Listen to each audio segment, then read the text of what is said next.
Jack and the Beanstalk. Once upon a time, there was a boy named Jack who lived with his poor widowed mother. They had sold almost everything they owned to buy food. When their last cow stopped giving milk, Jack's mother sent him to town to sell it. On the way to town, Jack met a strange fellow who told him stories of magic beans. "Where can I buy some of these magic beans for my mother?" asked Jack.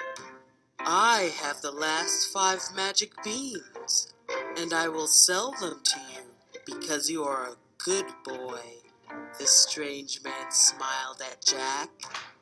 "Well, I have nothing but our old cow, and we need the money I would get by selling her for food." The man replied, "Trust me, my boy. These beans will bring you food and fortune, and your mother will be proud." Jack hesitated, but finally traded the cow for the beans. When Jack returned home, his mother was furious and threw the beans out of the kitchen window crying. Jack went to bed that night, sad and hungry. He woke the next morning to find a huge beanstalk growing in the garden. "The beans really are magic," he cried.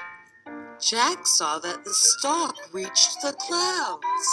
He remembered stories about the clouds containing gold and started climbing the stalk to see what he could find.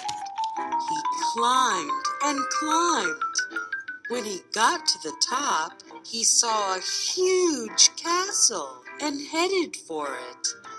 The door was so big that Jack could crawl beneath it. Once inside, he saw a giant man eating his dinner. When the giant was finished, he called a servant to bring him his bag of gold coins.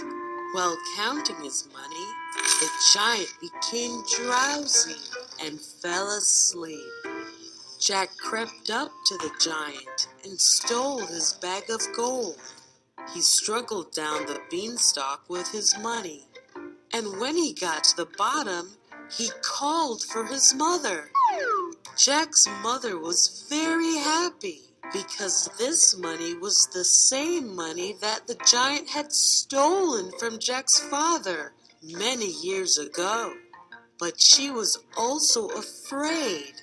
She knew how dangerous the giant was and made Jack promise he would never go back. Well, Jack did promise.